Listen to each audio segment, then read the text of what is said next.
2023. I am Mark Garrett. I don't know if I'm hero wrangler or whatever, but I'm just so excited that you're here with us. And I'm so excited that you get to sit at the big table. You know, we've just come off the holidays, and I'm sure you all have little kids. So we just mentioned I'm Professor X. Yeah, I've got the hair for Professor X from the X-Men. That's awesome. And I'm just not as evil as him.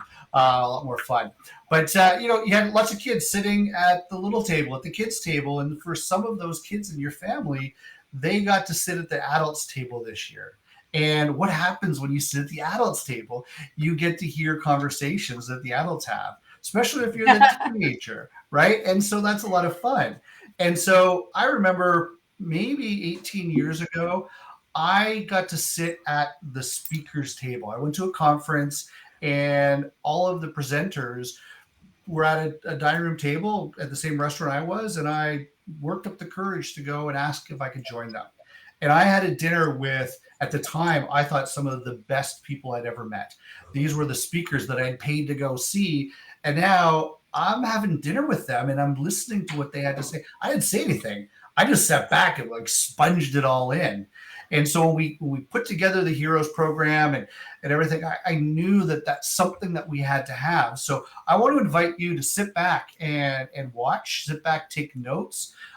If you can't watch live right now, it's going to be recorded, so you can go and watch on the streaming platform of your choice, whether it's the Facebook group or YouTube or inside the members group. Yeah, we do have a membership program, and there's a lot more stuff going inside there, but more on that later. But I want to invite you to sit back and listen to what people at that expert level, the heroes level, the people that we've assembled here today for you to learn from. Okay. And every month, the Heroes Roundtable is our gift to you because we want you to succeed. We ultimately want you to achieve the goals in your winery. We want you to become a hero in your winery.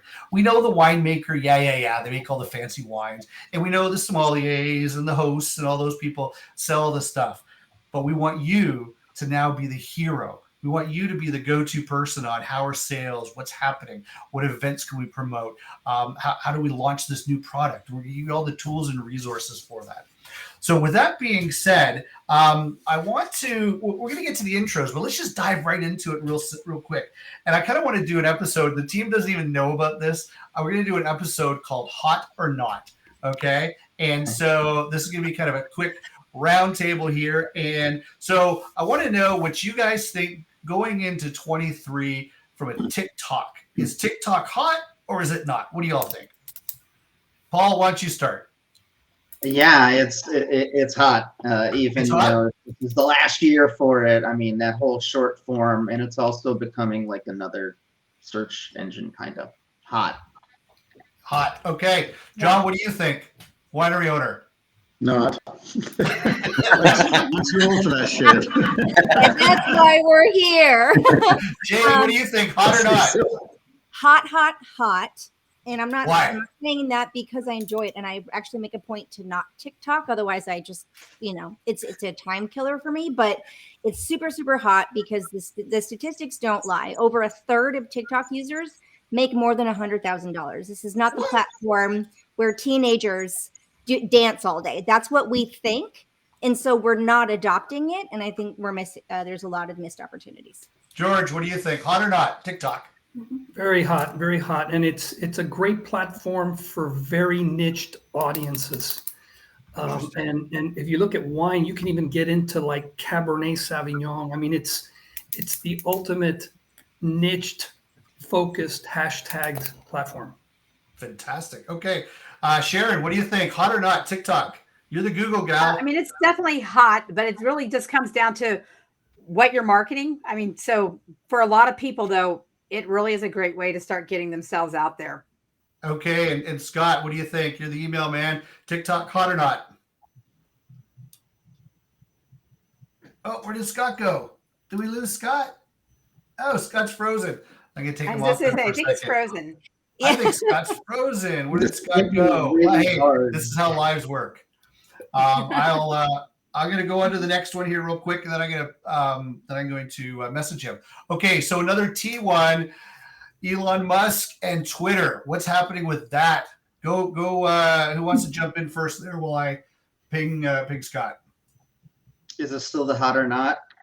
Hot or not? Yeah, absolutely. It's hot. It's entertaining. It's fun to see. Entertaining. I think the new version of Twitter is yet to be defined. There's just so much infighting right now. I think we have to wait to see what comes out the other end. Okay. Yeah. Sharon, what do you think? Yeah, I mean, we don't use it with any of our clients. Okay, so there you go. Okay, and Jade? I think it's hot if you like controversy and opinion sharing, but that's not often like the point of business marketing. So Yeah, that's Right, I right, agree. right. Dave. That's a good point. So I guess one of the things with that, same with Twitter, TikTok and Twitter is, do you want to be part of the fun side of it, or do you want to embroil yourself in controversy? Because we're wine marketing, maybe there's the opportunity to say, hey, grab a bottle of wine and let's go watch this, kind of crap show. Right? And John, what do you think? You're the non-social media guy. What do you think? I would say not, because I don't. I really, maybe it's an avenue to sell wine. One of my social media people 2 years ago was really keen on doing that platform, and it was going to be great for sales and great for this and great for that. And I just think there's other avenues that we could use a lot more focused approach. And I think more importantly would be proper content, education of people about wine, and getting them to find us, not through a chat, but more through, let's say, Google search as an example.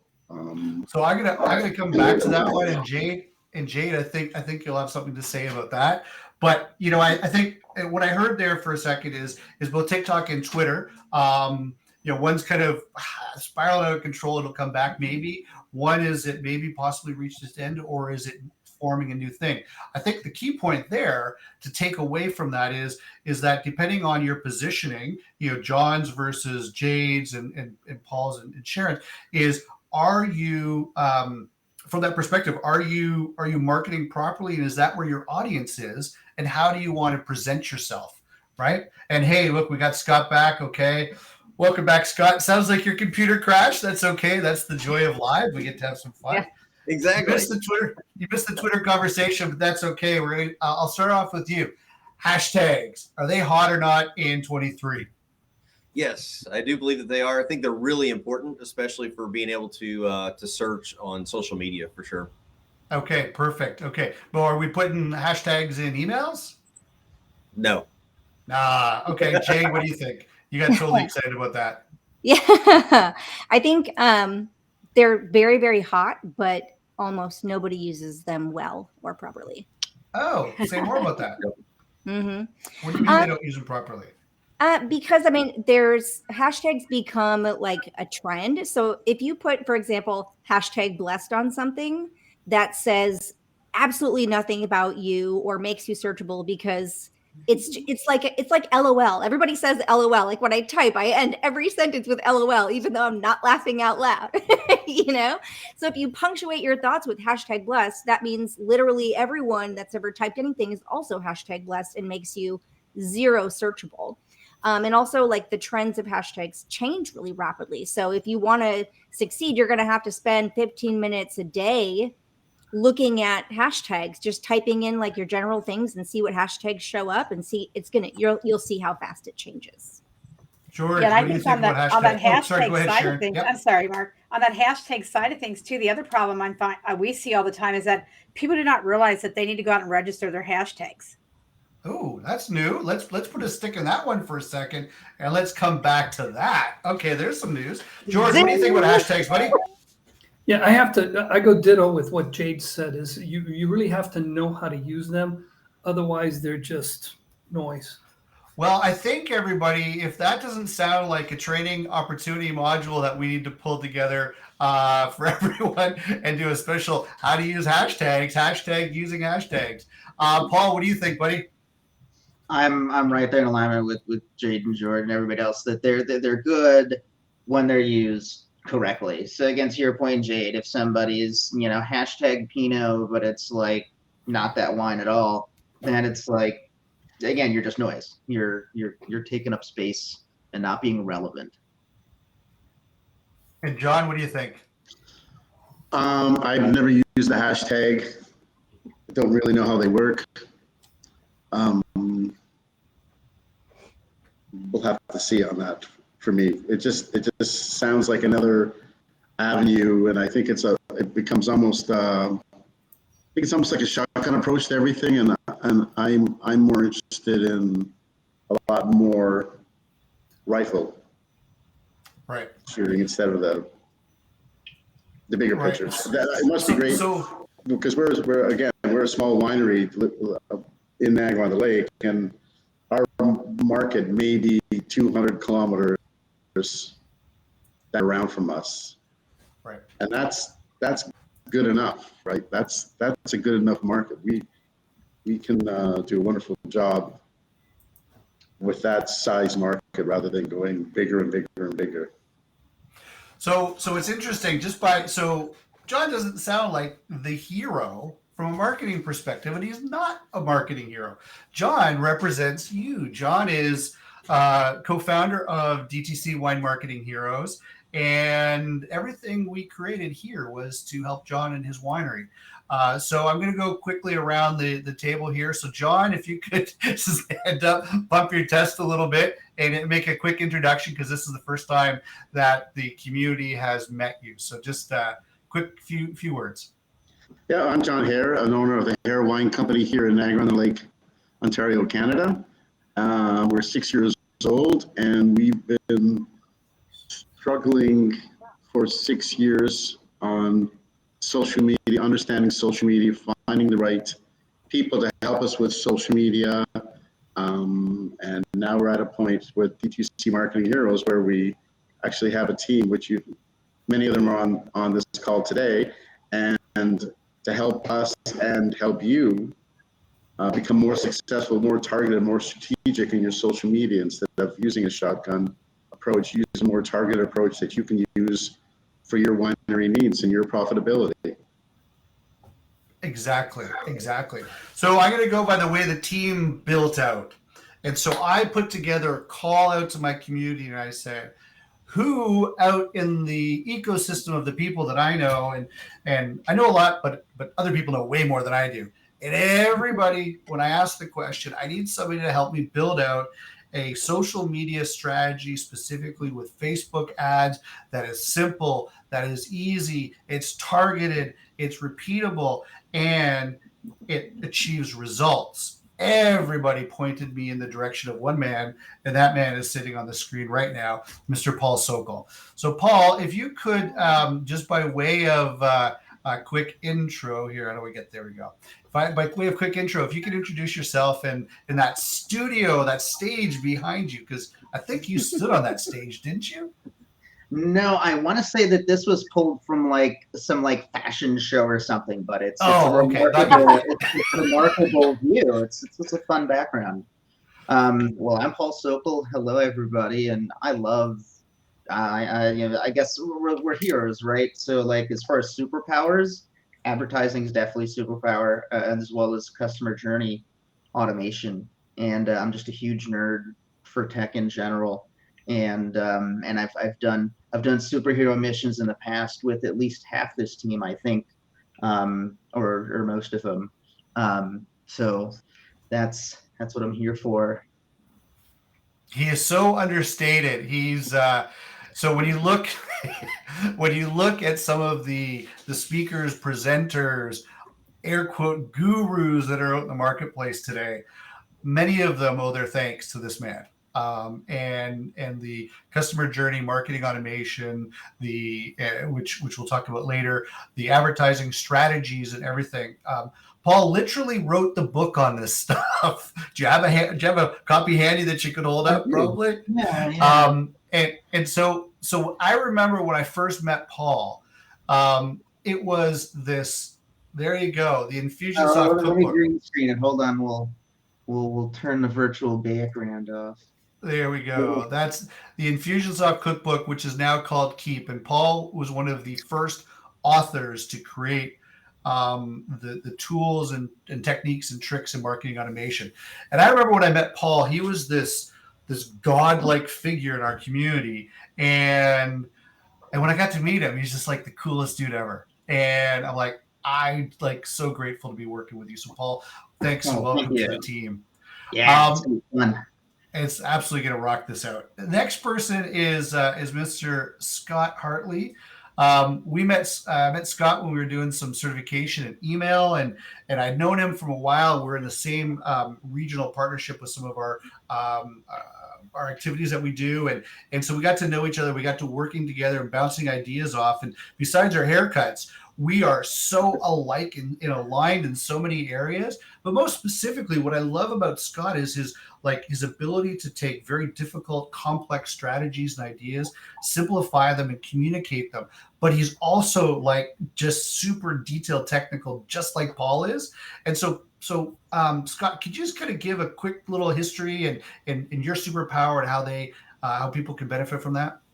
Sure. So really excited to be part of this team.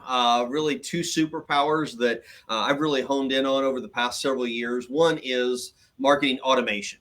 So how can you leverage automation to do a lot of the heavy lifting for you so that you don't have to do it? You set it up once and you let it work for you. I really, really believe in the power of automation, saves up a whole lot of time, and can basically generate profits on autopilot. You can grow your business on autopilot. And part of that is email marketing. And one of the things, especially over the past year or so, that I've really become more aware of than I had been before is the difficulty in getting emails delivered and seen so that you can actually capture sales from them. I talk with hundreds of small business owners every year, and almost every one of them is doing email marketing. And it's not just small business owners, I mean, big corporations as well.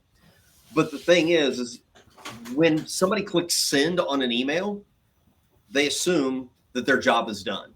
They think that it's gotten delivered and oh, well, this sucks. I didn't get any response from it. I didn't make any money. I didn't get any sales. I didn't get any opt-ins for my lead magnet. There's so much more that goes into it. But if you do the right things at the beginning, it's not long-term work that you have to do. And so I love helping the light come on for small business owners and help them see wow, email marketing can be profitable for me and it can be easy. Absolutely. There's something that if you haven't picked up on it yet, I'm going to just call it right out. Paul said customer journey, marketing automation. Scott said customer journey, marketing automation. George, you were the next person that was tapped on, so I'm going to bring you up. And George, if you can, again, one of the things, I met George, it was one of his podcasts, I want to say almost 8 years ago. It was the first time I was on a podcast with George. So we go back quite some time, and I've always admired George's approach to things.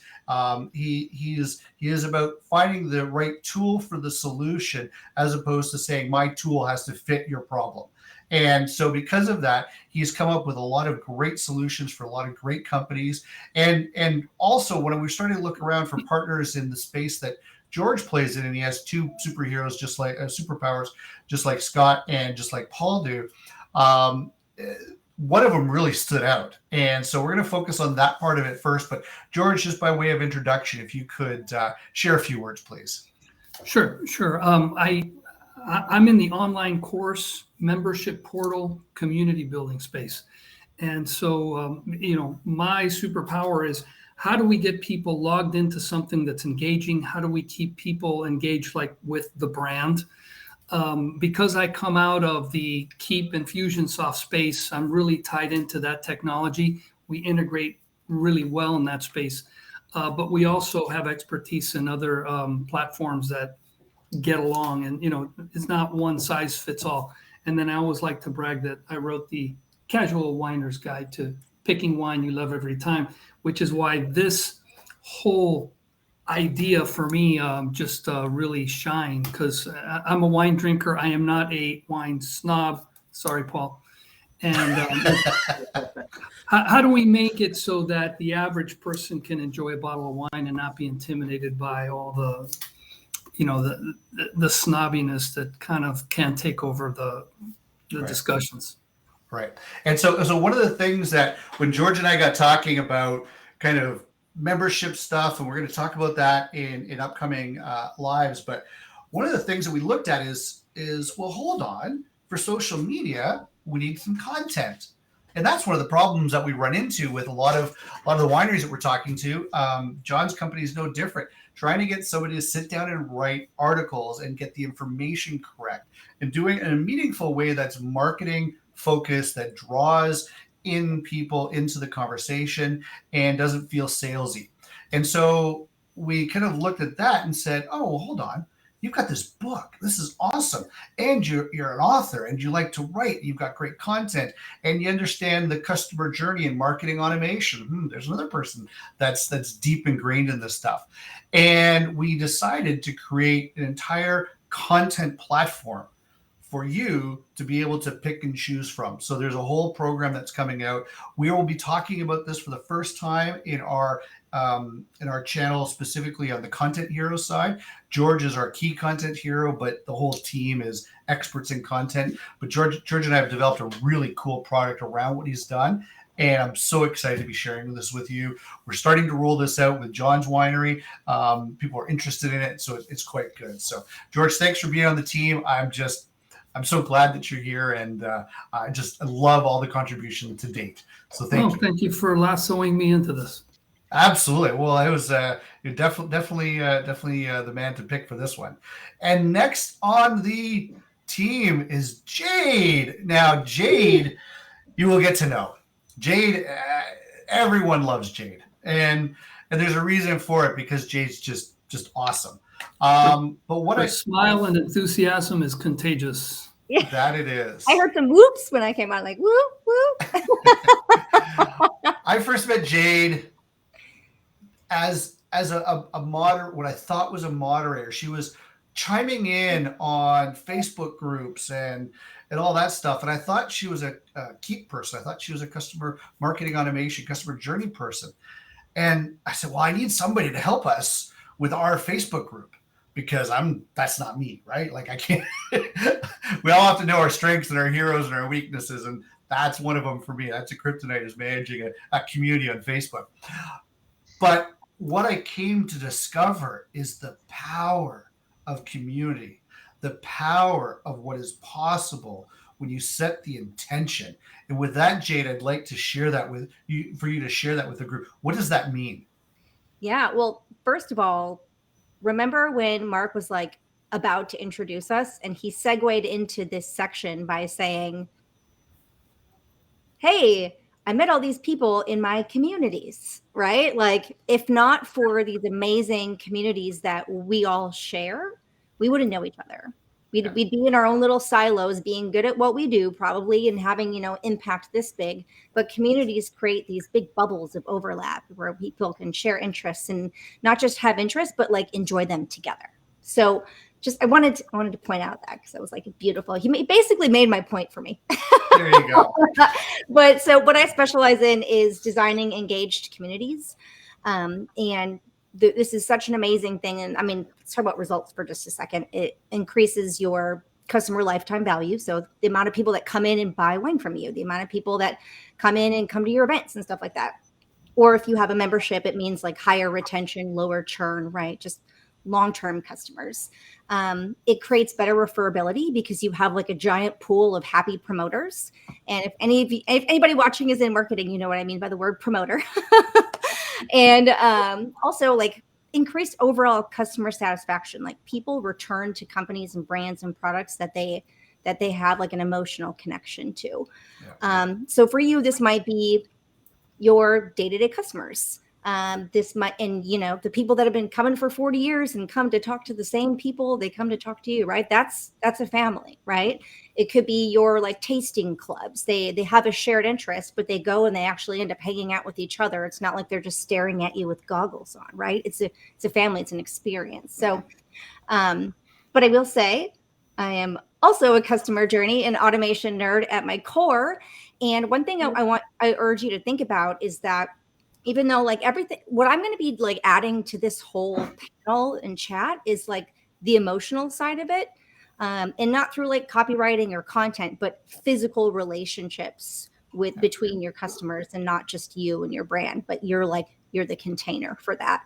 So think about, while these guys nerd out on their topics, that kind of technology, automation, and intentional like success path or customer journey creating is also applicable to your communities if you want to design them correctly. And the key word, when we were breaking this down and I was bumping my head trying to understand exactly how this works during many of our calls as we're building out your training module, is it's the intention behind the community, and being really authentic behind that, and but also structured, and they're putting processes and policies and procedures and SOPs and all that stuff, which John, as an owner, you'll love, is it's like a binder of how to make a community, which is phenomenal. And Jade's so good at what she does that some of the premier brands out there are actively seeking her and actively seeking the skills and the tools that she's bringing to the table. So I'm just so grateful, Jade, that you're here, and because you make this so much more fun. Thank you. Because I'm not that way. I mean, like, this is all the energy. I can go have a nap after this because I'm the introvert guy, right? So anyway, Jade, thanks so much. Just every time that she's on, I encourage you to show up, because you're going to learn some stuff that is really going to transfer how things look in your winery. And finally, the final person, the most recent add to our Heroes team, but at its core, one of the most foundationally important team members, is Sharon. And Sharon, I just want to, before we get started with you, Scott, I wanted to thank you for the introduction to Sharon. For if it wasn't for your introduction, we would not have met, and we would not have identified and discovered exactly how important the work that Sharon and her team does and what she's going to bring to the community from an awareness perspective. So Scott, thank you for expanding our reach, expanding the team and the skill set. So much grace for that. Thank you so much. So Sharon and I have a relatively new relationship, but we have become fast friends. Sharon's awesome. And the area that Sharon plays in is the Google space. And not Google Ads. She does that. Not, all the other stuff. Sharon, I'll just let you share. Sharon, you're 15 in the world, right? Is that what it is? Share more on that, please. Yeah. So I have been in the world of basically what used to be Google My Business is now Google Business Profile, but it's that little box you land on in search and maps. And I have played in that space since it really became Google My Business. And I have walked the journey along with Google to watch it grow. And when Google said, back in 2016, they were going to make this the most important piece of your digital marketing especially for a business that has a actual physical location, they have done that. And most people don't understand that the first place Google goes is that box. And the first place Google sends search to is that profile panel. And the first place the world experiences your business is in that profile panel.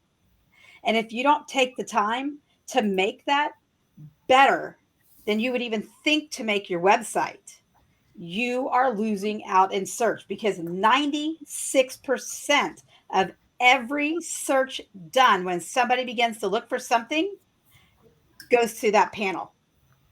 Now, I want to pause you there, Sharon, because when I heard that, I knew it was there, but I'm like, oh, well, we don't need to worry about search if we've got great social, we've got great email marketing, we've got great referrals and community and all of that stuff. But one of the big things, and Sharon, I know I'm going to get this wrong, so please correct me on it, but like, I think you said like 117 or something, maybe I'm wrong on the number, but key metrics that Google uses to build your search result when you type in wine in Napa comes from this little box, and the data that you as the owner of that is included in that, correct? Yes. Yeah.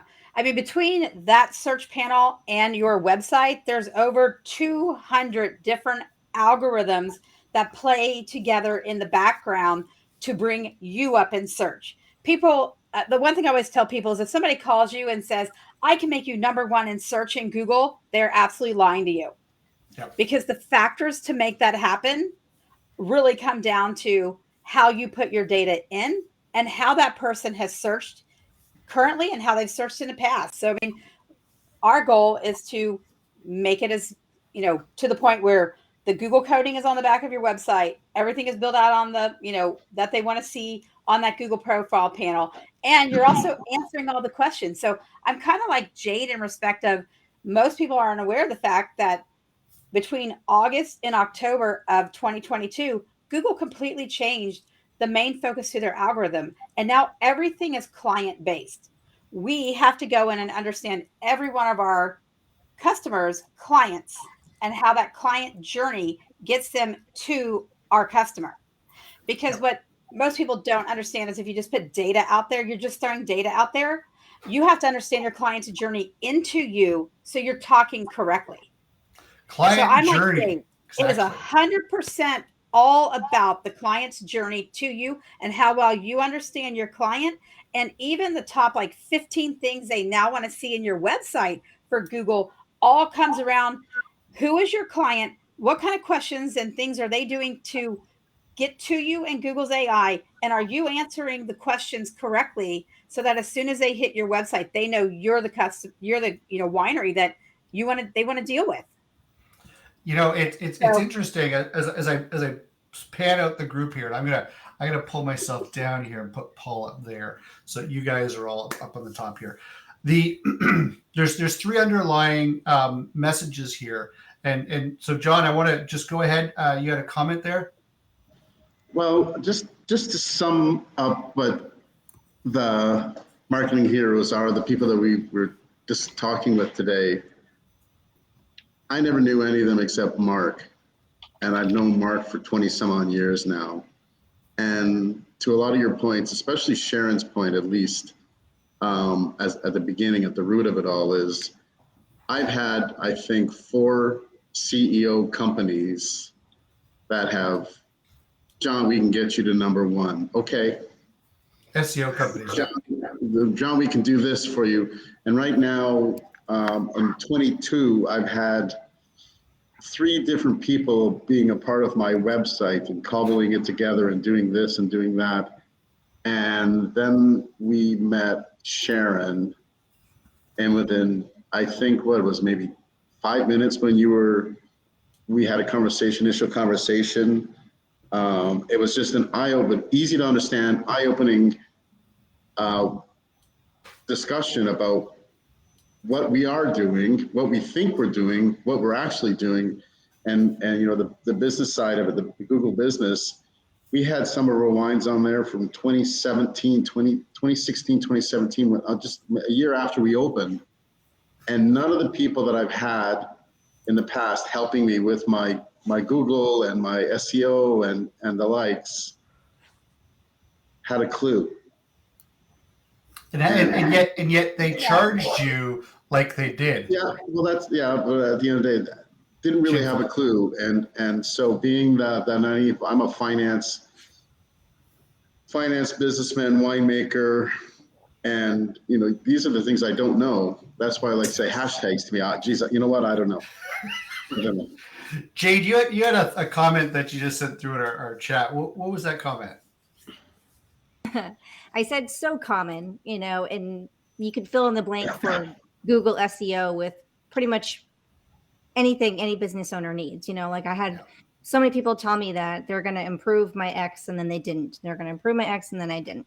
And I will say, as like an experienced consultant, it is sometimes the business owner's fault, but like the miscommunication, but the miscommunication of like, I expect this, and then miscommunication on this side. I mean, there's 100 reasons why these connections could go wrong. But my point being is that, generally speaking, there are just as much with marketing as there is in financial advisors and medicine. There's a lot of bad actors that make it hard for the good actors. So I think this is such an amazing opportunity for like all of us to be here together. We run in the same, shall I say, ethical circles where like that kind of BS doesn't fly because we call each other out pretty quickly. And you know, the fact that we're all agreeing to be here together because we are all passionate about people getting the right information is really the key to that, just to follow up and on Scott's comment too, is the business owners need to be educated. Absolutely. Like we as a business owner in the winery industry, we're, especially with the last 2 years of COVID being shut, being open, being closed, we're basically rethinking everything that we do. At least I am. And I'm looking for other ways to attract people to the winery. And, you know, it's many facets. And I think with the DTC Wine Marketing Heroes, we have many facets of the business. One by itself can help, but I think when you package it all together, I think it becomes even more powerful. And to me, I'm excited about DTC Wine Marketing Heroes because I'm being educated on stuff that I should know, but have been working with people in the past that say they know, but now I'm finding out, well, they really don't know. And so this is very exciting, and I'm honored to be a part of this, and from just as a person, but with the people that we're dealing with now. But I'm also excited to be at the forefront of changing the way wineries go to market. To me, it's incredible because it's taking away. Like I'm a firm believer. I know what I know, and it's a very small piece of the pie. I know what I don't know, and it's a little bit bigger. But what I don't know, I don't know what I don't know is huge. And with this team, that area, I don't really need to know it is in the depth that they know of their depth of experience, but I can tap into that and then grow my business with their help and support and encouragement. And that to me is incredibly powerful. And that's what I think this community, as Jade, you talk about the community, this is what we're creating here. And this is what's going to be very, very powerful for many, many wineries. John, I think what really you guys have, that you don't have to know as much as what each of us knows. Nope. So you don't have to be an expert. And that's one common misconception that I see with a lot of small business owners is that they try to do everything themselves, which means that they have to become an expert in everything that they're trying to do. Yep. And none of us can accomplish that. No. But as business owners, we do need to be minimally informed, well enough informed, so that we can oversee and make sure that what is getting done is the right thing and that it's getting done properly and in the right manner. Absolutely. And, and that way we can be able to outsource, because ultimately as business owners, we are the ones that are ultimately responsible for the success or failure of our business. We cannot blame that on somebody else, because ultimately, even if we hire the wrong person, that still comes back to us. Yeah. And so I'm really honored to be amongst this group of people here, because going back to what Jade said earlier, is that we run in the same circles. We know each other. We know the work ethic. We know the integrity of each person.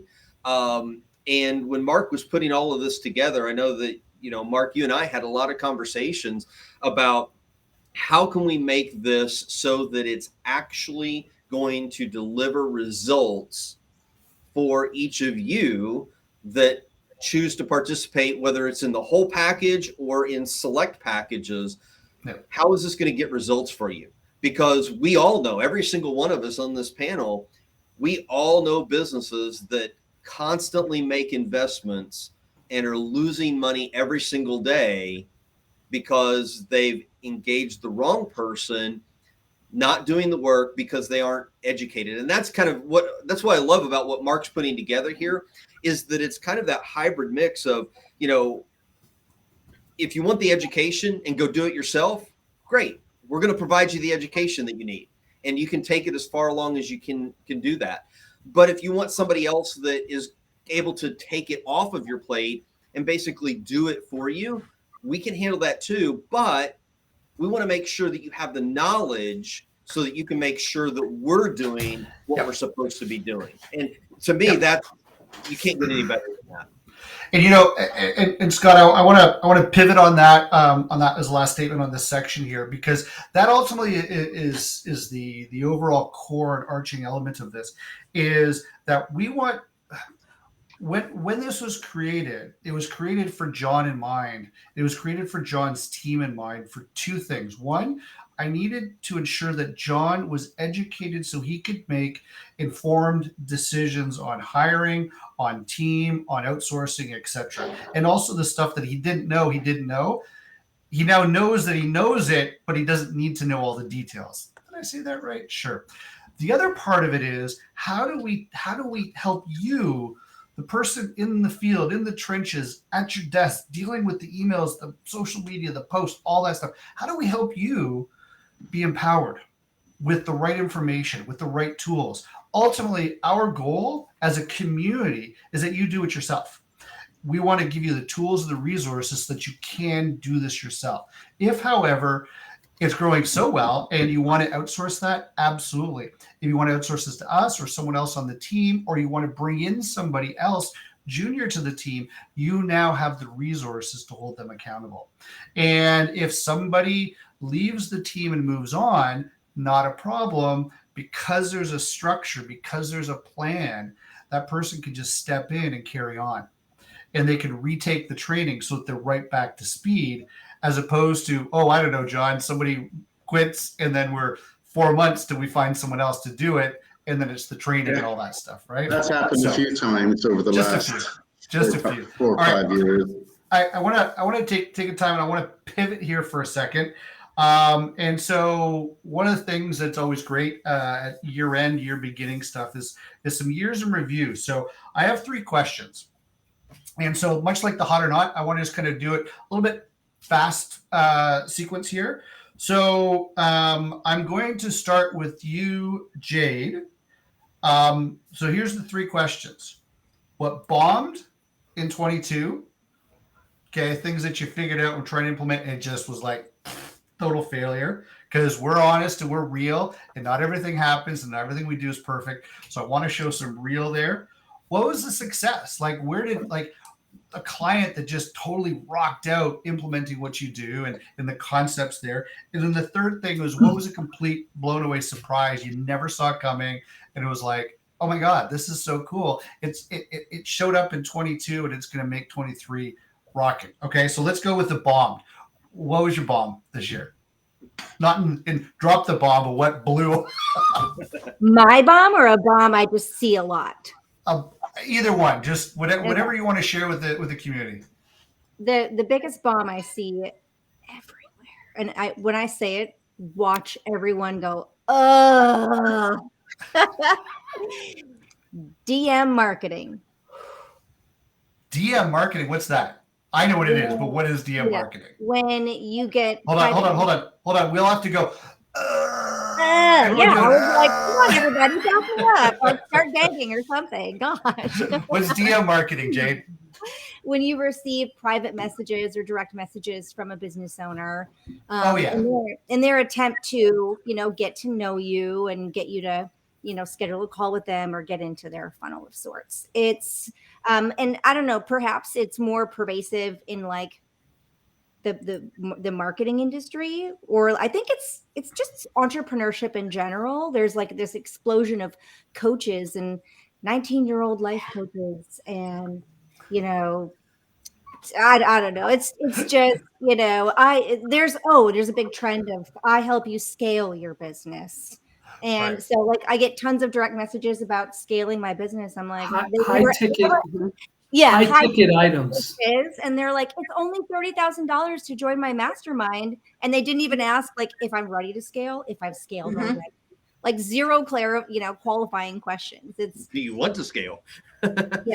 And I will say though, the intention is there, right? I think the light bulb is that people are realizing that communities and relationships and conversations are important. Finally, but everyone just sending DMs like this long with a question at the end that serves them and not you, the recipient, is just, it's so distasteful. It's a huge flop. The intention is there. Everyone's failing miserably. Pro tip: respond back with your own message that says "Join my list here." What was that? Oh yeah, everybody that sends me some garbage message, I'm like, no thanks. By the way, get on my books waiting list. Yeah, I always engage so I can learn what not to do. Right. That's awesome. I'm not interested, but would you like to buy some wine? Fantastic. Okay, cool. Business, what was success? What showed up and was like super successful for you, either in your business or client business or just in general? What did you see that was a complete success last year? Simplifying. And okay. This is a double-edged sword. I think it's emerging a lot. There's big trends of like all-in-one tools are coming out all over the place, or like, someone that was renowned for this suddenly also has an email program that you can do. And then you also buy this and you also buy this. So people are diversifying to try to be all-in-one. I think simplicity is really, really awesome. I see a lot of people succeed a lot more when they're not trying to do all the things, when they're doing a thing and they do it and they measure it and they optimize and they stick to their guns and do it well. So I think simplicity is making a comeback because people are spinning their own wheels after a couple of years of COVID, Fair enough. And what was a complete surprise in 23 for you? The biggest surprise in 2022. 2022, yes. 2022. I think I'm overall surprised at how many people are embracing community. I think people are noticing finally that it's important. But George can back me up. Not everyone's doing it well. They're like, oh, if I just add a group part to my website, people will magically start talking to each other. And it's like, no. So I think the realization, like the beginnings and the blossoming of it, which also means it's like a huge opportunity for all of you guys watching, because you can like be one of the first out the gate to do it well. And that's a great point. I mean, part of the heroes roundtable is that discussion, right? So George, what Jade called you out there. So George, what bomb, success, and surprise last year? I run into so many small business owners that go out there half-cocked. They haven't really thought through their audience. They go out there, they hire people, and then crickets. And it's really a shame. We tend to get a lot of people who have kind of gone through that pain. Yeah. And now they go, hey, I need to talk to an expert.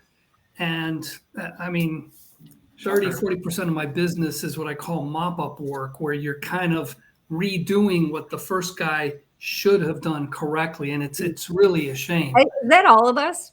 I think so. Now, absolutely. Mock-up work. At the Hashtag mock-up work. Yeah. Now, interestingly enough, what I have seen as a success is people who learned enough to do it well enough, while at the same time really understanding their customer. People who surveyed their customers, people who just, they live and breathe their customers' thinking, which is really difficult as us experts, because we think we know what the customer wants, and we're so removed because we're so much farther ahead of them. But I've seen, and this is a rare, you don't see too many of these, but people who really know their audience well hack together a solution that's good enough, because their audience isn't wanting perfection. They're just wanting their needs met really well. Yeah. And then they come to us when they've used that to generate a good amount of income, so that now Rev 2 of their solution becomes just a lot better. That's a great thing. And what about surprise? The surprise, we build these community sites, and Buddy Boss is the tool that we spend a lot of time working on. Yeah. And I've been very surprised at how fast that has grown. The demand for communities, the demand for non-Facebook based communities is growing in a big way. You have a lot of people that have this aversion just in general to Facebook. Other people don't want to be under the thumb of the man, whatever that might be. And it's something that I want to say 2 years ago, as Buddy Boss was a platform we were looking at, I did not anticipate how quickly it would catch on. Yeah, it's that's quite interesting. Paul, do you have any comments on the community and staying on Facebook, off Facebook, and what you've been seeing over the last number of years? So I recall one of the first big names was Frank Kern, because I'm a big Frank Kern fan, and learned a lot from him. Helped him on some campaigns back in the day. And just a little name drop there. For those of you who don't know who Frank Kern is, go check him out. But I helped him on some of his stuff, Yeah, whatever. But the point is, so I follow him real closely, right? Because I can learn a lot. And he moved over to I think it was Mighty Networks, and maybe he's still there. I'm not sure, but it was it was a group platform that was off of Facebook. And I thought that was super interesting. And then shortly after, Mari Smith did the same thing, and she's a big Facebook lady. And this was almost 2 years ago. So I'm like, okay, this thing is trending to, this community stuff is trending to where people want more control over it. And I think this is that year. I was reading, I don't know, something somewhere where this is the year where these private communities are really going to start taking off, and people are going to want to have their little cool kids club that they have control over, basically. Now, Paul, I want to interject there for a second, because one of the things, and we touched upon it earlier, but one of the things to look at is, and we haven't talked about it on this call yet, but is Wine Club, right? And so how do we make Wine Club and shift the whole thinking around Wine Club? And a lot of that's the digital component of things, right? If you're in California and your clients, your Wine Club members are in the East Coast, showing up for pickup parties and barbecues, well, it's not going to help, right? But if you're like John and you're local and your audience and your customer base is 200 kilometers, 160 miles away, it does begin to make sense. But how can we add value inside in an online space, but also protect it and also control the community so that we don't have outside people, those kind of things. So that there are some things there that we're going to be rolling out to share with you on those things. But Paul, great insight. What about success? So a success. Oh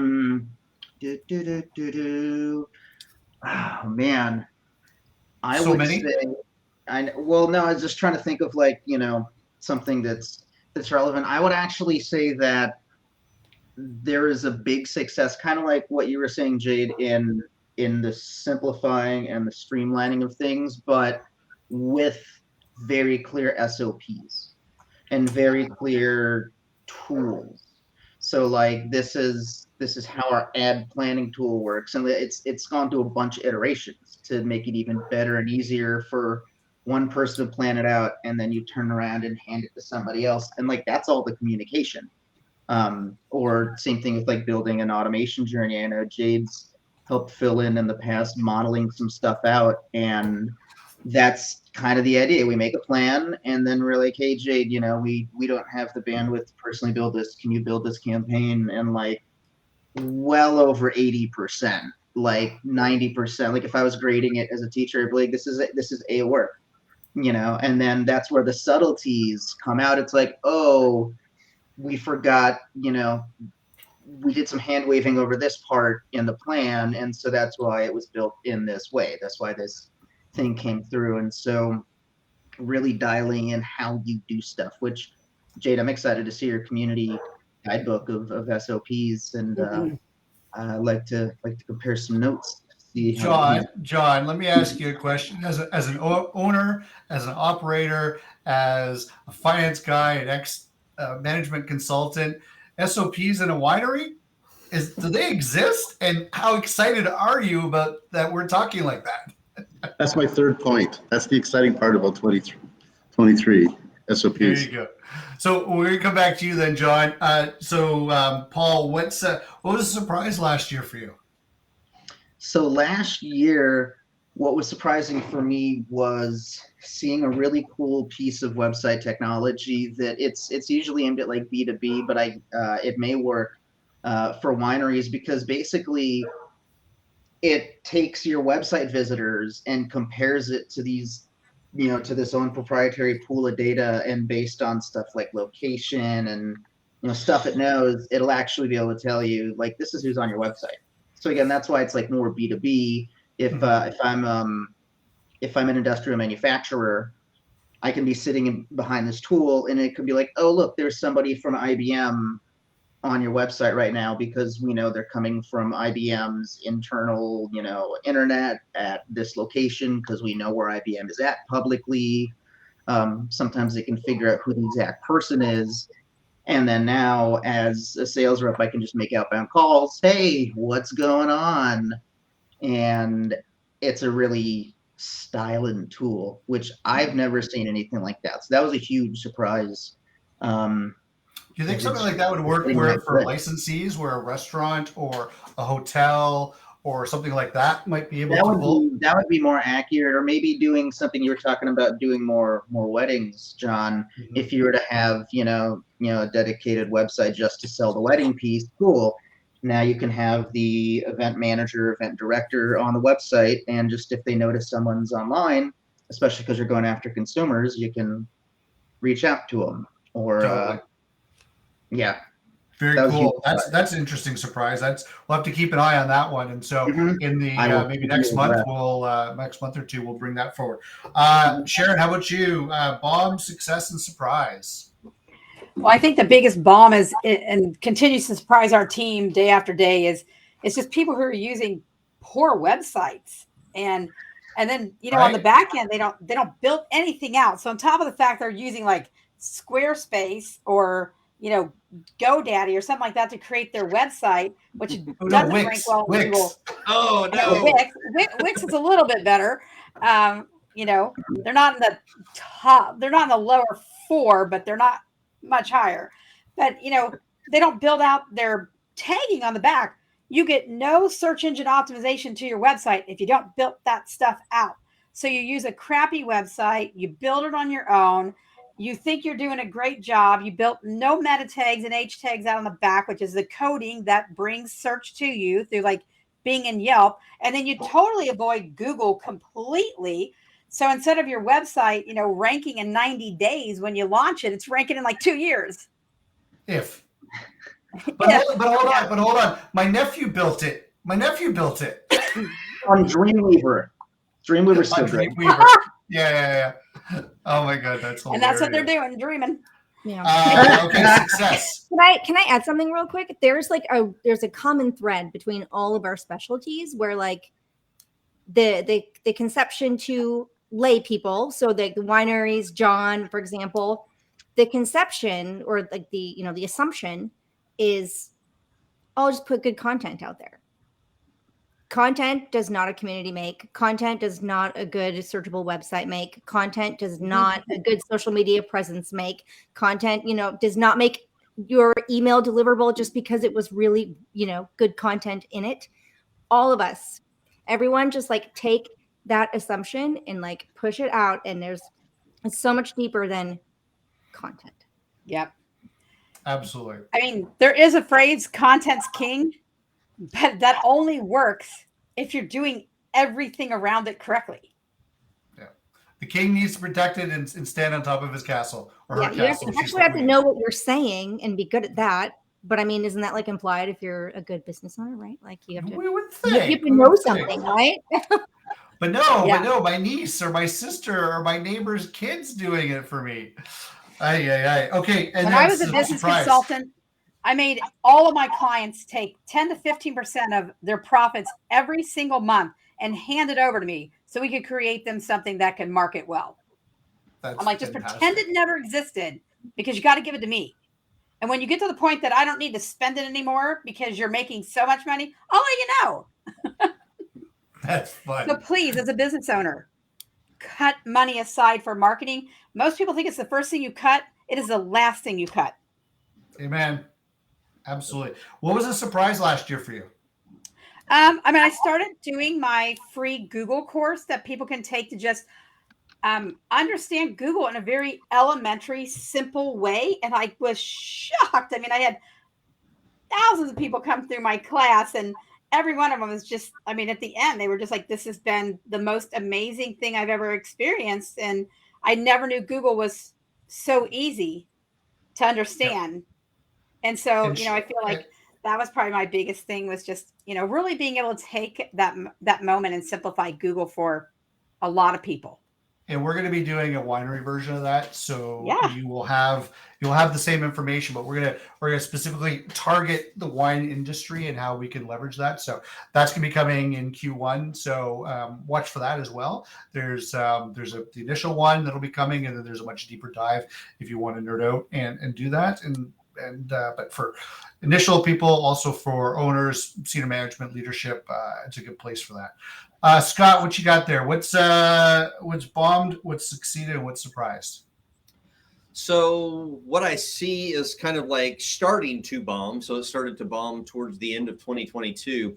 And so I was kind of doing some more digging in on, getting emails delivered, research for my book that I just published, is cold email is bombing. Yeah. So, probably a lot of people here are very of cold email, various warm-up tools that you can use, ways that you can game the system.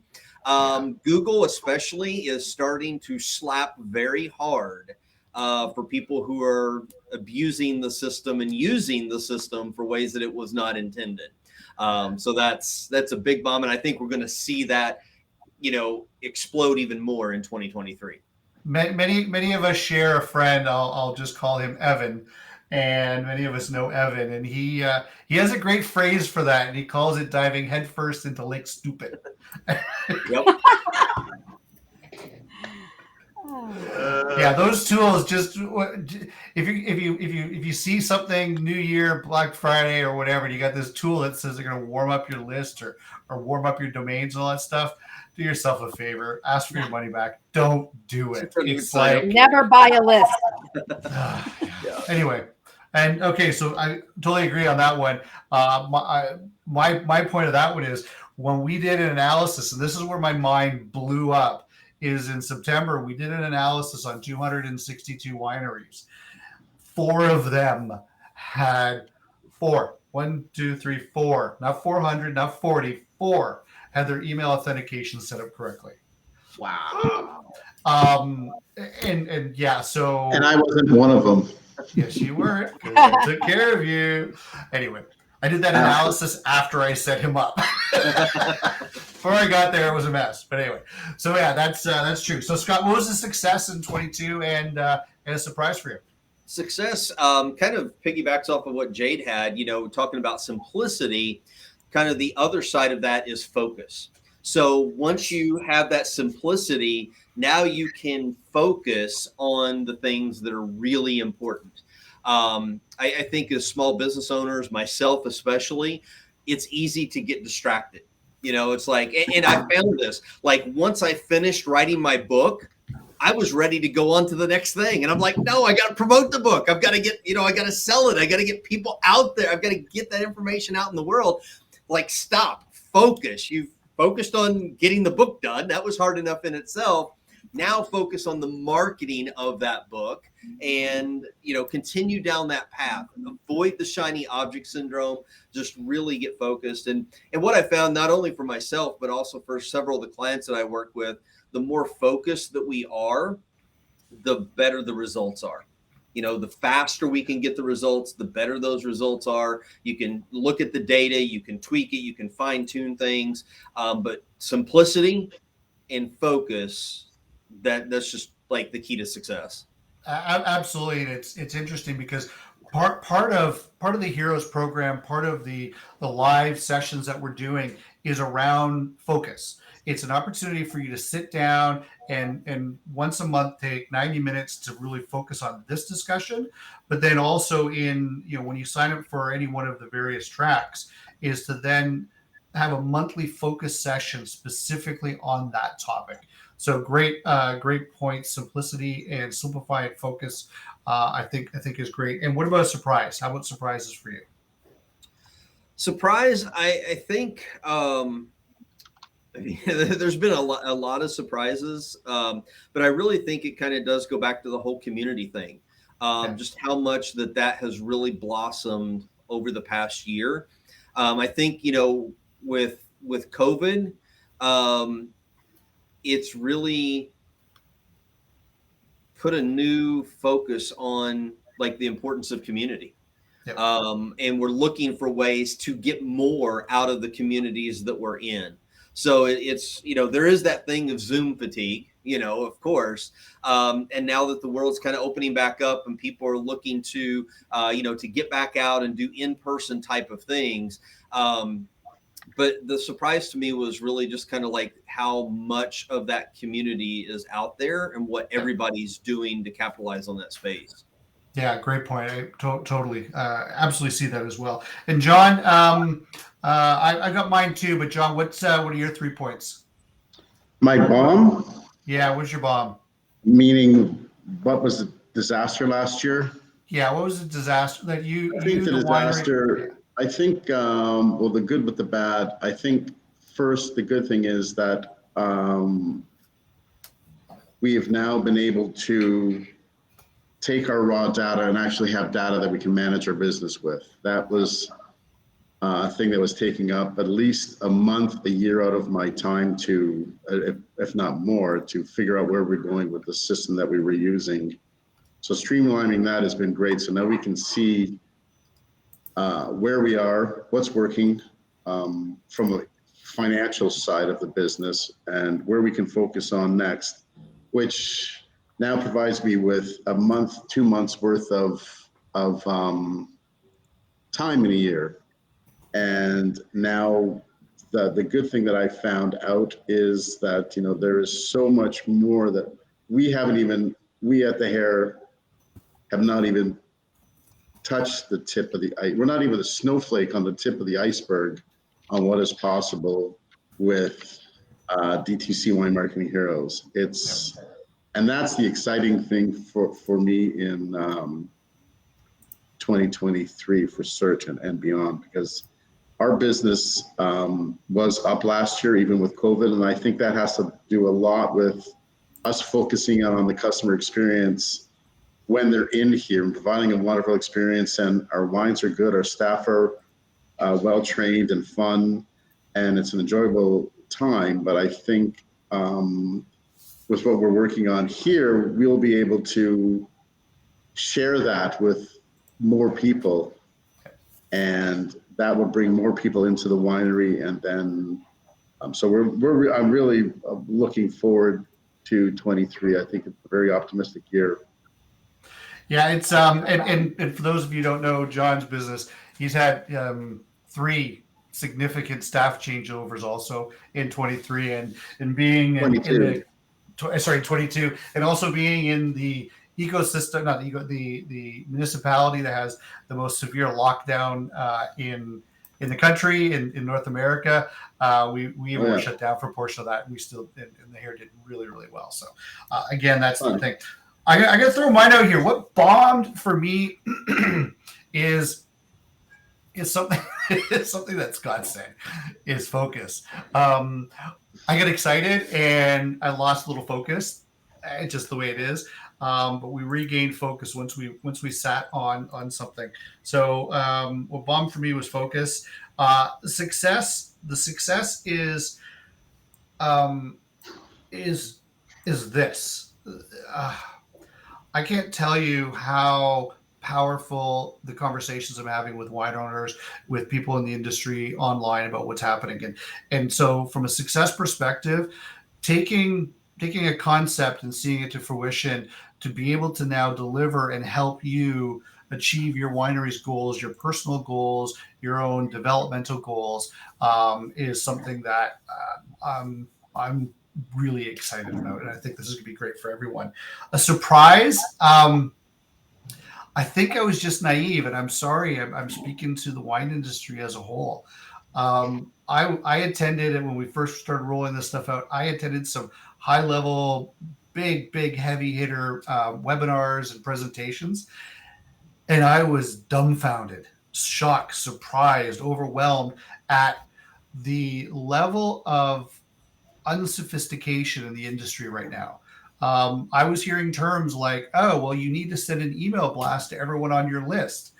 Not from, a college graduate, but from a VP of a multinational winery on a panel of experts. Just things like that. Oh, we don't do email marketing. I've heard this concept called customer journey. And so I guess what I pulled it all back to is the great opportunity around the surprise is that there's so much opportunity. So, we're not supporting and helping the big wineries, the multinationals. That's not who we are here to support. We're here to support you. If you're working at a family-owned winery, if you're working at a small mom and pop place, or if you're sub 10 million in sales and there's maybe one person working in the marketing side and that's you or one of your team members, and you're struggling, or this is your full-time role, then we're here to help you. We want you to be successful. And that's the surprise of the opportunity and how big it was. So, I launched the email stuff with Scott in September, and the response was so overwhelming that we had to stop everything and completely retool it because the interest was so overwhelming that I had to make sure that we pull back, and that's where the focus came from. So, we're going to change topics again here, but I'm just so glad that you've made it this far. We're an hour and a bit into this. We got about a half an hour, or I guess 20 minutes left to wrap up here. So what I'd like to ask you to do is, if you're finding this content great, if you're finding information great, comment down below. Let us know what your big three, what bombed for you. Let's be honest. Let's just open up the kimono and just share. Like, we're friends here. We're family. Yeah. Well, you don't want me to do that, Jake. No, you don't want me to do that. But and what was success for your business, and what surprised you? What are you looking forward to in 23? So if you share this with your colleagues, share this within your communities, subscribe if you're on YouTube. If you're watching this on the Facebook channels, then make sure that you like and follow us, and comment, please. It's all part of the community, right? We want to engage and bring you forward to that conversation. So I'd like to shift topic for a second, and we're going to do a little bit of speed round again. Let's do underrated, overrated. It's slightly different than hot or not, okay? And so video marketing, just scream it out. Video marketing, underrated, overrated, too much hype, Gary Vee doing too much of it. What's happening? Properly rated. Properly, okay. Yeah. Jade? Short form underrated. People think Short form. They think it's for kids doing dances. It's not. It's for fast consumption of how awesome you are. Excellent. Sharon, you're nodding heads. Yep. Oh, it's totally underrated. Okay, perfect. 30 seconds or under, make sure it's on your Google Business Profile panel. Okay, good. Excellent. Okay. Email blasting. I think I know the answer. Underrated, overrated? Overrated. Okay. It needs to be abolished. It needs to be abolished. Yes. Just don't do it. Yeah. Yeah. There are email marketing platforms that need to take that off, right? Mm-hmm. Here's one from a marketing perspective: discounting. Overrated. 2, overrated. Jade? Overrated. Sharon? I definitely think it's overrated. Expand on that. My favorite quote is, price is only an issue in the absence of value. Oh, nice.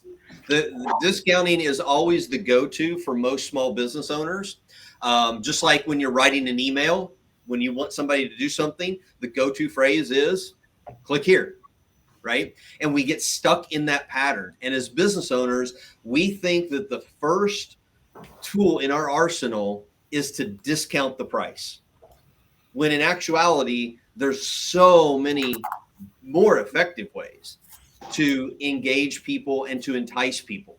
Such And I as? was actually listening in a podcast last night, actually by Brendan Burchard, and he was talking about how do you fix a marketing campaign that's not working. And the very first thing out of his mouth, do not change your price. As a matter of fact, you probably need to increase it, but do not change your price. Do not lower it. Add something of value. Look at what your bonuses are. What can you do to bring more value to whatever it is? Bundling. Like, don't discount. Don't discount, except maybe once or twice a year. Yeah, but Mark, I can't tell you how many customers I run into, and the first thing I tell them is, hey, you're selling this course too, and the price is too low. They'll give you a $19.95, a $29.95. I go, I bet you people would pay $199. And as entrepreneurs, especially when you're starting off, your tendency is, I'm not as good as those other people, so I'm going to price myself below it, and that's just a terrible way to go about it.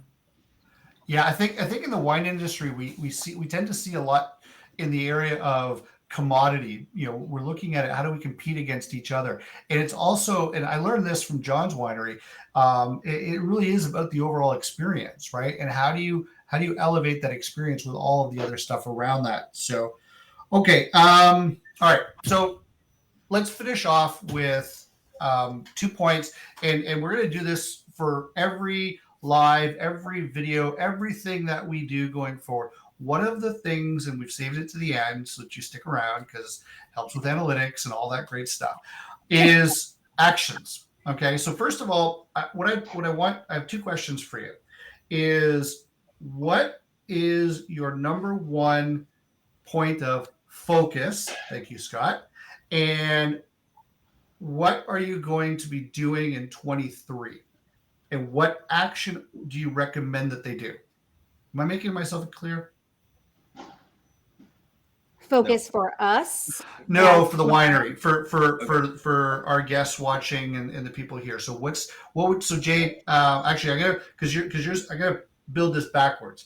So Scott, I'm gonna start with you intentionally here. So what is your number one recommendation goal that people need to be doing with their email in 23, and what is their action for this month? So the ultimate goal for email is to get more sales from them. That should be your focus. How can I get more sales from my email marketing? All right. And there's a lot that goes into that. So for this month, the very first starting point, and just like really with everything marketing wise, you need to know where you are at presently. So you need to look at what are your statistics? What is your engagement rate? How many people are on your list? How many people are opening? How many people are clicking? And what profits are you making from your current email marketing efforts? Can you expand upon the word engagement for a second? I'm going to cut you off there, but what do you mean by engagement? If you just do those things, that's going to help. So it all revolves around engagement. Like, what are people doing with your emails? Okay. Now, if there's a problem with people getting your emails, that's something different. But what are the people who are getting your emails? What are they doing with them? Are they opening them? Are they clicking them? Are they going to your website? Are they, opting in for something as a result that you're offering, whatever it is? But look at your numbers, because if you don't know your numbers right now, you don't know if they're going to get better or worse as you start doing things, especially as we start training more on that. Right. So I'm hearing 2 things that I know. So I kind of play you watching this, like, what's he saying about that? So I'm trying to pre-answer some of the questions that you've got there. So Scott, what numbers? So what do I do with these numbers? Am I setting a benchmark? Am I taking like my temperature today, and then we're going to work on it? What would you recommend? Yeah. So this is your benchmark. Where are you at today? Yep. And then that's going to inform the actions that you need to take in the future to get better. Because 99% of everybody who does email marketing has room for improvement. So, but you've got to know where you're at right now. And then you figure out, okay, where I'm at, these are the things that I need to do to improve. Perfect. Okay. So the action there is go through and look at your numbers, and write them down, and then every month maybe go and look at them and see how you're performing? Yep. Especially There's after you're taking the actions that you'll learn. Yeah, there's an added one I'm going to put on there too, is stop emailing unengaged people. Period. End. Scott and I did a webinar a couple months ago. Just if they haven't opened up an email in 90 days plus, don't email them, please. We'll explain later, but just that's an action. Okay, so now I'm going to go over to Sharon. What's the one thing they need to focus on for 23, and then what's the one action that they need to do this month? I would say because of the algorithm change that's happened in Google, is they really have got to understand who their client is. And I'm not talking like understanding it as saying like, I want somebody who just got engaged, to come and rent my venue or, whatever it is. You need to narrow it down. I mean, I'm looking for, someone who is recently engaged, still out there looking for where they want to host their wedding at. They're specifically, in a financially, area of making, whatever it looks like, $100,000 to $200,000 a year, so they can really afford to have the wedding of their dream, which you are going to be great at putting on. But you have to go after a market and have to understand that market. And then once you understand who that ideal client is for you, and you've built your avatar, and you're going to have a wall of avatars because you're going after multiple different types of people. Now you're going to go back, and your job is, your action is to start looking from their perspective and start searching and figuring out how they're getting through Google's AI to get to you. And do you have the right message out there? So when you do those searches, you're going to open up what pops up below. Hopefully it's not your competitors, but if it is, you better darn well be searching and figuring out what they're writing that Google got you to them and they didn't get it to you. Perfect. Okay, so Sharon, I'm gonna put you on the spot here. Is you guys are releasing version 3 of your portal review, right? Your business, my business. So we're gonna share that out with everyone. So I think the action step is do what Sharon said, but also if you click on the link in the message and the content below, we're gonna put a link in there for you to go and just see what Google is seeing. It's going to open your eyes, and then at least that's your version of your benchmark. And honestly, I think Mark will put 2 out there, because the one is going to analyze their Google business profile panel. And the other one is going to do a Google analysis on their website, and they have to understand what they look like in both places. Nice. And these are complimentary, yes? Yes. Sweet. Okay, cool. We don't want you to spend lots of money. We want you to get the tools and the resources. Paul, okay, so what's your focus for 23, and what's your one action step? I mean, focus for 23 would definitely be dialing in any advertising spend and making sure that it's a good investment. Mm-hmm. Especially because you're just amplifying the content stuff that you're already doing. So for this month, and you remember how much you ran into this, Mark, when we were trying to do all the stuff at the very beginning. This month, just make sure you have proper business access to all your Google and Meta properties. Make sure you've got your business manager, that your company owns it. It owns the page. It owns the ad accounts. The employees are given proper access, all that kind of stuff, because that just gets the foundation. And now you can start looking at spending money in other places. Paul, is that something you think we could put together and put together as a kind of like a 2-page or 3-pager thing with maybe a little video and share that out to the team? Because there's some technical components in that. Do you think that's something we can put together? I know that we've got the checklist of how to do that. We can do that to them right now. I mean, okay, cool. Awesome. Okay. Well, then look for that. We'll get that out to you. And Scott, I didn't think about yours, but there's an audit, right? And so you and I both work on an audit. So I think we need to put together something on that audit, and how we can do that. So we'll put our heads together. We'll rub them, see if we can get some static between them, and come up with some ideas on how we can help understand that. Okay, George, from a content perspective, what would you say is the 23 plan for wineries, and then what's the action step we need to do in this month? Yeah, going along with what Sharon said, before you even write your first ounce of content, really get to know who that person is you're targeting. And what are these maybe outside of the box sort of thinking that maybe you're missing out on something. My wife and I were in Italy back in October, and we went to a winery and we were having lunch, and we noticed every single other table except for us had little kids with them, which for me as an American was just very surprising. So, how do you look at your business like an outsider and then start generating content based on that? It might be a good opportunity for you to bring, someone unrelated to your business along with you and say, hey, where do you think I'm missing out on something? Because we often need a set of fresh eyes, and that should definitely become before you write your first ounce of content, record your first video, or anything else you're planning on.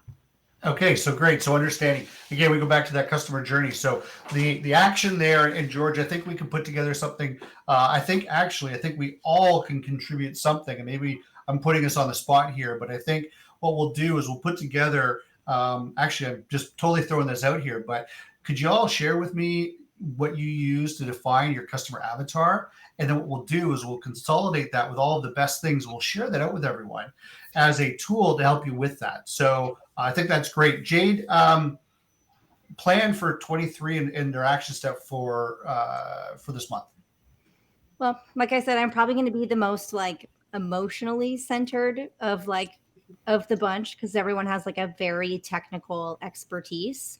And what's interesting about the spice that I'm adding here is that what the lessons that I'm going to teach and the things that I talk about are platform and technology agnostic. It doesn't matter if your community's on your website or a Facebook group or the people that walk into your store. It literally doesn't matter.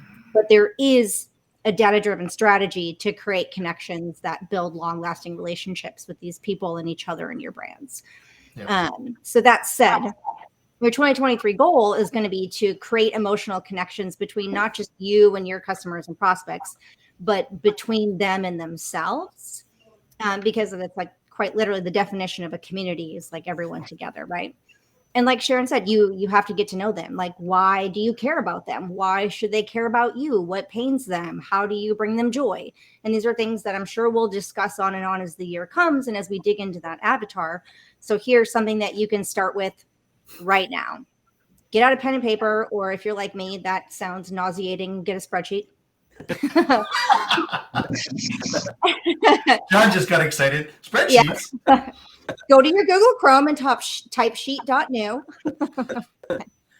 and make a chart with 3 columns. The first column, write down all the brands or companies or products that you are diehard loyal to. No one could pay you to buy this product from someone else, even if it's in your front door, right? Make a list. The second column, going across the row, why? Remember the stories. What's the memory? Who are you with? How did you feel? Why are you so loyal to them? And the third is start generating ideas about how you can inject that emotional loyalty with your customers to you. Fantastic. Okay, great. I'm going to put you on the spot again, but is that a Google Sheet you can knock up quickly and then we can share with the community? Mm-hmm. Awesome. I'm doing it right now. Okay, cool. John, 1 minute, John. You got 1 minute. 23 focus and overall in the action. Then I want to wrap it up. Well, 23 focus for me.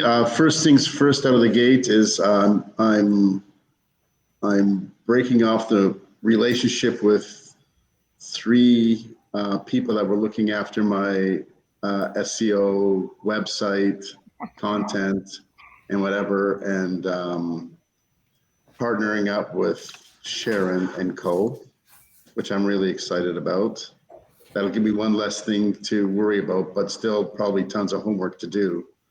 But that's okay. That's good homework. At least I know that I'm doing something that's driving my business forward, which is key. And then I'm just really excited to start providing more content and community to our people. I think, Jade, what you just said about why do people, when they come to this winery, enjoy themselves, and why are we getting so many referrals? My friends told me to come here. My friends My sister was here and she said it was amazing. So we decided to come. I think what I need to do in 23 is understand that a lot better and make it maybe a little bit more intentional instead of, well, that's just the way I'm doing things and it just happens to be. Try to maybe get a little understanding of how we can utilize that for so much more with the business. Fantastic. Well, in our first Heroes Roundtable, I just want to thank you for joining us. If you made it this far, so grateful that you're here. There's going to be lots of resources here. I'm going to share a link. Actually, what I'll do is I'll actually share the straight up links with all of this stuff, and it'll go over to the website. You can grab any of the pieces that you want. Coming up, there's a schedule. We're going to post that up on Thursday and 2 days from now. George and I are online talking about content. The next week, we're going to be talking about Google, and we're going to be talking about email. Then we're going to be talking about social and community. So, every day there's going to be something coming up with this. So stay tuned. There's a calendar, but just whatever you do, make sure that you like and subscribe down below, and or like our Facebook group, and just let us know, what can we do better? How can we serve you? How can we help you make 23 the best year in terms of marketing activities and sales and promotions and everything? That's what we're here to do. And so with that, I just want to wish you all the best today, and we'll see you on the next one. And thank you all panelists for being here. I'm so blessed that you are part of this #blessed. I just totally did that, right? Yeah. And we're gonna get focused, and we're gonna simplify, and we're gonna make this happen. So anyway, thanks everyone. Really appreciate your time today. It's been a blast. Bye. Bye all.